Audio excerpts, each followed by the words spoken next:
Hi, everyone. My name is Anawat Sisomsak. I am a product marketing manager here at Veritas. Also, your moderator for this session. Just a quick reminder, if you have any questions or comments, feel free to put them in the QA or the chat. In this session, we're going to talk about ransomware resiliency. And we have three great speakers with joining us today to talk about that subject. Director of Product Management, Anna Simpson, Product Manager, Dan Sandine, and TME, Dawar Wilkinson. Let's kick it off. Thank you for everyone for joining our session on ransomware resiliency. And really, ransomware resiliency begins with a backup plan.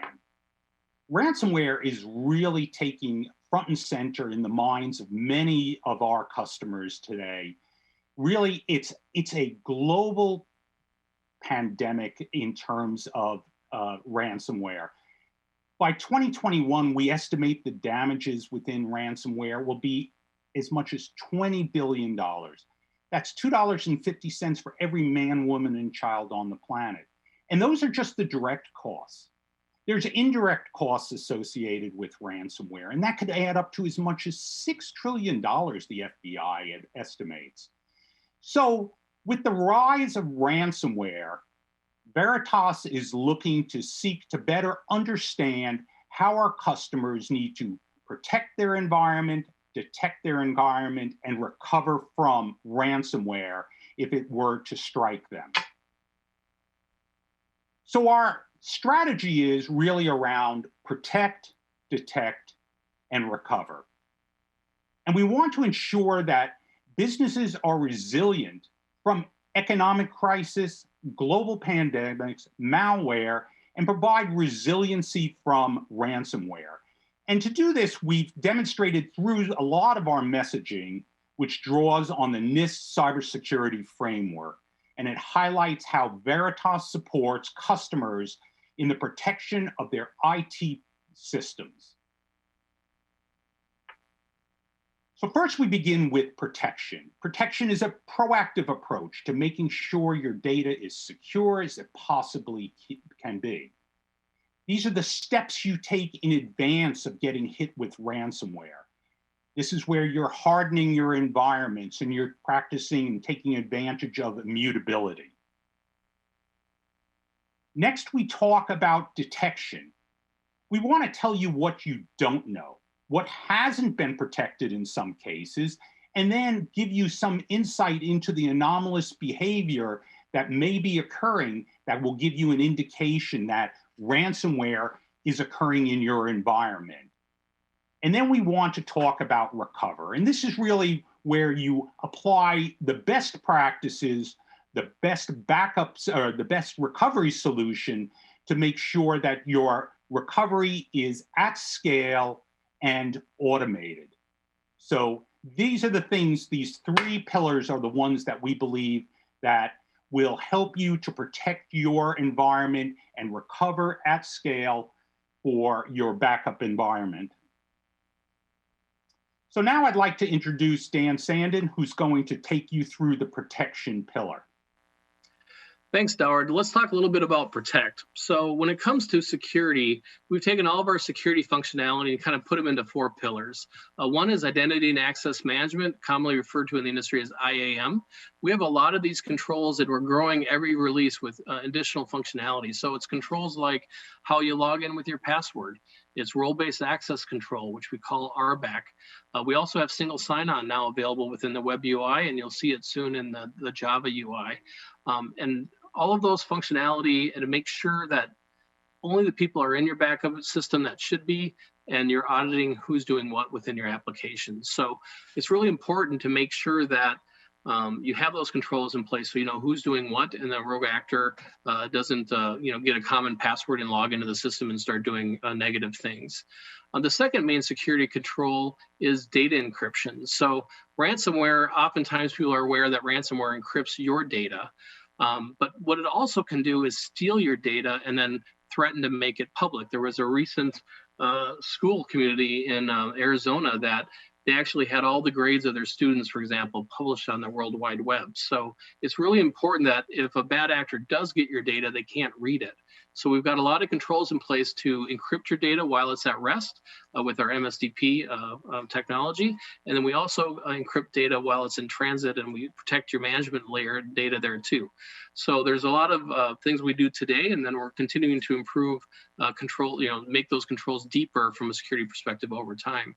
The new one that we worked a lot on this year is our immutable and indelible storage. So immutability means you cannot change, and indelibility means you can't delete, and we support both. I got a slide on that I'll talk about in a second. And then finally, the last control is just overall system hardening. What we're trying to do here is make sure that all of the logical attack vectors are prevented. So all the authentication methods in, making sure people can't, load BIOSes that aren't theirs, for example.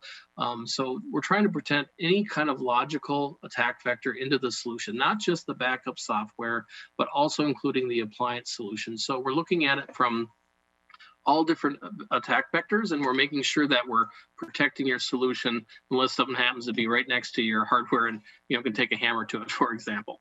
So let's talk a little bit about immutability. So on the immutability side, our whole solution, we worked with our net backup teams, our dedupe MSDP teams, as well as our Flex teams to create a full solution for you that supports immutability and indelibility. So with net backup 8.301 and newer, as well as our Flex 2.0 and newer solutions, we have a full immutable story for you. Specifically now with the 5150 and the 5340, you'll see the 5250 coming soon. We have a solution where you manage the policies in net backup. We make sure those policies meet Flex capabilities, and then you can start sending policy or images to that storage in immutability for 2 weeks, 6 months, 3 weeks, whatever you desire for that specific policy. We've also added a compliance clock inside of the Flex platform to own that duration. So that way, if a bad actor gets into net backup master and wants to start messing with durations in the master system, you're still protected on the Flex platform because Flex owns that duration of that immutability. And so we've got a secure compliance clock that makes sure that that storage can stay untouched and unchanged or deleted for whatever that duration you initially asked it for. We also have really good options for you. We have an enterprise option and a compliance option. If you want the most rigorous from a security standpoint option, that would be your compliance option. That option doesn't give you any way to delete that storage early or modify that storage early. And then we have an enterprise mode where almost all methods on deleting that storage early are there, with the exception of, for example, at an image level, we have a 2-persona process where an MSDP admin can release a immutable lock, and then a net backup admin then can go and request an early expiry. So we've done a lot of work to give you flexibility. So if you think compliance is a little bit overkill and you're a little bit nervous about that, we have an enterprise mode that you might want to take a look at. We've also gone through a rigor of a third-party assessment with Cohasset Associates. They're a well-known immutability assessment agency, and we've worked with them during the duration of the development process this year to make sure that we were building this immutable functionality that would really meet your needs. If you're not a Flex customer and you happen to be using third-party storage, we have designed net backup to be agnostic to immutable storage. So from a net backup master perspective, we can talk to third-party storage or our own storage and say, hey, do you support immutability? And if storage says yes, and that integration is complete, then we can start creating policies for it. So in January, EMC should be done through our testing with our HCL lab. So feel free to look at the HCL list and verify they're on there. And then you'll see the versions that we support with EMC retention lock capabilities. And we're also working with NEC, and they should be available in Q1 this year. And then finally, we're working with some other vendors. So I expect a couple other vendors to get up and running this calendar year. So we're really trying to create an immutable storage, regardless of the storage vendor you're looking for. Some customers have asked us for S3 and cloud storage immutability. That is on the roadmap, and you'll see some stuff later on this year relative to that. So what I'm going to do now is I'm going to turn it over to Anna, and we'll move off of protection, and we'll start talking about detect. Thanks, Dan. So I'm going to take it from here. I'm going to talk about detect. When we talk about detect within Veritas, we are really talking about insight-driven detection. And we can do this in a few different ways. So the first is APTAR, and APTAR is essentially IT or infrastructure analytics. It gives us visibility into both storage as well as data protection, meaning that we understand exactly what is being protected. The second part of insights is really data insight. And here we are actually talking about file level insights. So we get an understanding of the files themselves. Could they be ransomware? But also who is accessing those files. So we can look at activity as well and look for anomalies. So let's take a look at APTAR first of all. So really when we talk about APTAR, it's giving you visibility into what is being protected. We create a baseline and then we can alert to changes in that baseline. And those alerts can be sent to ServiceNow as an example. We have an integration which can help sort of expedite the remediation if an attack occurs. APTAR actually has a number of different dashboards, and this is a ransomware risk dashboard. You'll see here a number of different things which have been highlighted. A few things that I want to point out is we do create a baseline for backups. We also are able to identify false positives within this baseline, and then we can alert to deviations. So again, that's where that ServiceNow integration can really help. The second is that we actually are able to highlight any failures of backups by application. And this is a really key differentiator. APTAR has the ability to essentially tie an application to a host, databases, etc. So when we have that visibility, we can quickly highlight areas of risk, particularly if it's not being protected properly or those backups actually fail. And finally, because APTAR has visibility into both data protection and storage, we can look for unprotected data stores. And that's obviously a key area of risk. And then obviously we can create protection plans to actually ensure that data is protected in case there is an attack. Now let's take a look at data insight. So data insight is focused on item level visibility. So looking actually at the data which is residing on that storage. So data insight can actually investigate data in a few different ways. The first is around metadata. So we can look at things like file extensions, and we can identify any known ransomware file types as an example, and bubble these up to the top for further investigation. Data insight also leverages the Veritas information classifier, so that can help also label files as potential ransomware. And we can do that again by the file extension, or we could also be potentially identifying potential ransom notes, leveraging a policy which exists within the classification engine itself. And then finally, data insight gives visibility into access as well. So we can look at who is accessing particular files, and using social networking as well as risk profiling, we can identify a risk score for an individual. So there, what we're looking at is what people are accessing, how frequently they're accessing it. And if we detect an anomaly or deviation from their usual activity, we can alert to that. And a good example of that is inside a threat. If you understand what's happening as it's happening, then obviously you can remediate faster. And finally, with data insight, we also have templates to assist in that alerting process. So finally, let's take a look at APTAR with data insight. So what we're looking at here is a dashboard which has been created within APTAR, but we've actually ingested data from data insight. So here you'll see that we've been able to correlate classifications from data insight. So you'll see the ransomware tags within there. But we're actually able to map this back to things that APTAR can discover as well. So things like the primary storage and the protection which has been applied to it through a data protection solution like NetBackup. And that's really important because if we identify ransomware within the environment, then this can help identify us a place of recovery. And that could either be with, say, a snapshot or obviously within the backup itself. So really, with Detect, from a Veritas perspective, it's all insight driven, because once we have those insights, we can identify the spread and also remediate as quickly as possible. And that's a good segue. I'm going to pass it back over to Dan for Recover. Thanks, Anna. I appreciate it. Let's take the final pillar that we're talking about relative to ransomware resiliency, and that's really recover, which is NetBackup's bread and butter. It's why you buy the solution. So when you need to, the data is available for you. We can meet your RTOs and RPOs and then get you back up to where you need to be. The main difference here is at scale, and it could be a totally different scale than just a simple or small outage, or maybe just a DR event in one data center.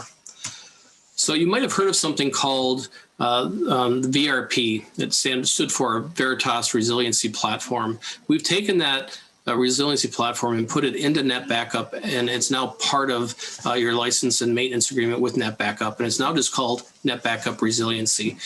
First message is, if you haven't looked at that, I highly recommend you contact your SE and your sales team, and they can go through this solution with you. But at a high level, what it allows you to do is automate and orchestrate at scale, and you can have all that preparation done before it actually happens. And so, for example, you can create virtual business services. You can create a resiliency plan. It allows you to create these plans and really make all the manual steps that you have to do with, if you took just traditional recovery, but tie them all together in an orchestrated environment to automate them. And then even on the networking side, you can pre-configure networking on how to network, based on how you want to recover. And all that's there for you. And you can test that in a non-disruptive way. So resiliency plan is, or resiliency is really intended to help you meet those RTOs and RPOs at scale, because normally those are easy to do one at a time. But now if you're talking about a good chunk of your applications down, still trying to make those RPOs and RTOs with that automation.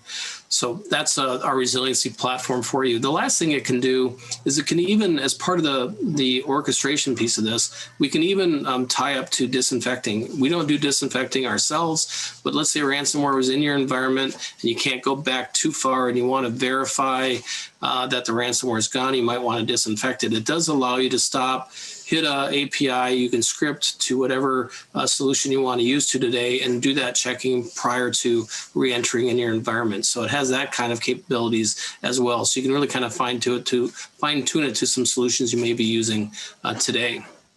So that's resiliency platform, and that's in addition to all of the stuff we do and have been doing for quite some time.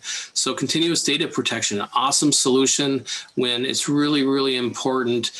You're having your RPOs as tight as possible, and you just can't lose data for a certain workload, for example. Instant access, where you need to recover VMs or SQL databases, at scale. We can do, I think, up to 50 with instant access fairly quickly. You will see some technology in our summer release that we call, it's using CBT technology, change block technology, that can recover a lot of VMs very, very fast as well into your production environment. So we are making some enhancements in addition to already good functionality with instant access today. We also have snapshotting technology with your on-prem or cloud snapshots. We also have bare metal restore. Sometimes you don't have the luxury of having extra hardware and you need to recover on hardware that might have been infected, and you might need to really start from scratch. With bare metal restore, you have that ability today where it saves all the configuration and versions that you're using. So when you need to get back to that old hardware, you don't have any gotchas on the restore process. And then finally, of course, traditional recovery.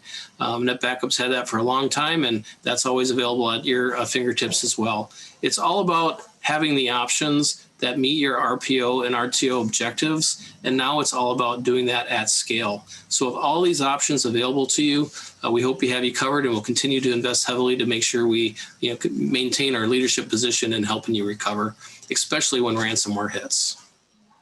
Yeah, so with that said, what I'll do is I'll turn it back over to Doward, and he'll recap the 3 pillars again, and we really appreciate your time. Doward. Thanks, Dan. So in conclusion, I want to talk a little bit about the Veritas Enterprise Data Services Platform. And this is our overall platform associated with protection, detection, and recovery of your environment. So we've talked a little bit about protect, we talked a little bit about detect, we talked about a little bit about recovery. There's many more aspects to the Enterprise Data Services Platform. And so just keep in mind that you'll always be protected with Veritas. Your data will always be recoverable. Trust that just works. This is market-leading reliability and performance to recover your applications when you need them at scale. Furthermore, the Enterprise Data Services Platform future-proofs your investment. NetBackup and Veritas are continually investing in the environment, in your backup solution, to make sure that you have the best-in-class data protection, whether you're at the edge, the core, or in the cloud. And of course, we want to reduce your complexity and reduce your costs associated with recoverability. So we continue to invest in those areas to make sure that you can recover quickly, but in a cost-effective way. And then manage risks. Really, that's really what this is all about, is to manage your risk environment. And with Enterprise Data Services Platform, managing your risk is first and foremost in our minds, so that you can be protected from ransomware, global pandemic, and any other issues that might crop up in your environment that need to have fast recovery, and recovery that means the ability to recover what is important at that time. So I'm here with Dan and Anna to answer any of your questions about the NetBackup ransomware solution. Wow, what great information there. So let's open up the form for questions. Feel free to type them in the chat, or yeah, so let's see. I have questions here. So let's do this one. So Dan, so there's an update, EMC data domain, OSD. Can you tell us a little more about the effects of the retention lock and OSD immutable storage? Yeah, I'd be happy to. The recording has a little bit of dated information and things are changing fast. So we have been working with Data Domain for quite some time on certifying their update to the OST plugin, so NetBackup Master can drive policies and images into their immutable storage and manage what's immutable and what's non-immutable. And we have finished certification of the first plugin, which is the 7.0.50 platform with 8301. Had some a little bit issues on the 9.0 side, but with 8.301, it is certified and ready to go. So that's an update there, and we'll continue to work with the folks over at Dell EMC to update to some of their newer platforms, 7.4, 7.5, and those kinds of things. So that's a work in progress. So I just wanted to give the community an update on that. Cool, thanks. That's great information. So I guess this kind of segues into our next question. Can you explain a little more about MBU and the interoperabilities with immutable storage? Sure. So the way we've kind of designed NetBackup Master is to be agnostic, as I said, on storage. So, for example, we want NetBackup to Master to interact with immutable storage in the same way, whether it's a Flex platform, whether it's an EMC data domain platform, or future platforms, because we will be expanding immutable storage capabilities, because we want NetBackup Master to be your single platform regardless of storage location. So the way that works is NetBackup interacts with storage and confirms it can understand that, hey, this is immutable storage. If the storage has a minimum and a maximum, it can say, hey, what's the minimum for this storage unit? What's the maximum? And then policies can be driven based on that. So if you've got interim storage that you just want them in to be a day and the max to be a week, storage can be configured that way. And then when you set up policies, it'll verify the policies match those requirements when you direct the stew and attach the policies to that. That's the same thing that works with the Flex platform. So there's a, whether it's a minimum or max, so whether it's going through the OST, which is both a Flex platform or a data domain platform, or future OST partners that connect. So we think it's a great way to for protection, because storage really owns the protection and the duration of that immutability and indelibility.